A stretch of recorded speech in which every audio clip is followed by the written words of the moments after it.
tadzoka zvekare pazimu yenechiITV panapa tinokupai nyaya dzakasiyana-siyana dzinenge dzichiitika.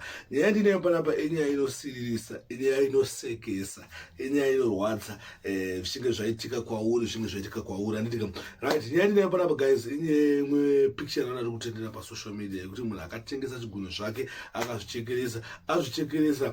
Mota yacho yakatora GD6 zvaita accident apa chigunwe hachisati chapora. Munzwa DJ Sparks itsika yawo pazimu yenechiITV kuti havataure zvisina umbowo, uyezve DJ Sparks havangotange nekungorotomoka vasina kumbosimbisana nevatanga kusvika pana pamuzuva ranhasi vachivati guys kana uchingosina kusubscribe, please don't forget to subscribe zimu yenechiITV so that haupotswe nemalatest anytime patinouploada something new.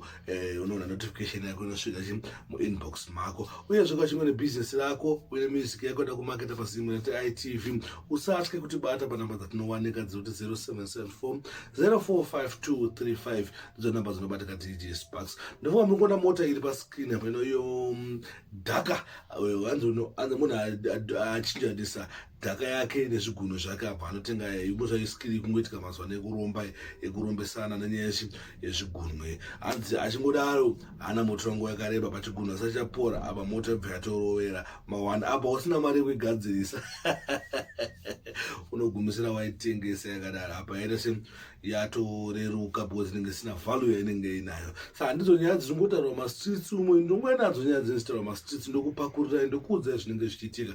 Guys, thanks for watching, thanks for supporting zimu yenechiITV. My name is DJ Sparks Zimbabwe. Ndiri pachivhitivhiti tiri health chief zvisina maside effect patinoita ngwavhiridzo netsvakiridzo patinongwavha malatest anenge achiitika toya nawo panapa toda kupakurira. Saka chigai zvakarongeka kuti ugara wakasubscribe because unoona notification anytime pandino uploada something new for you.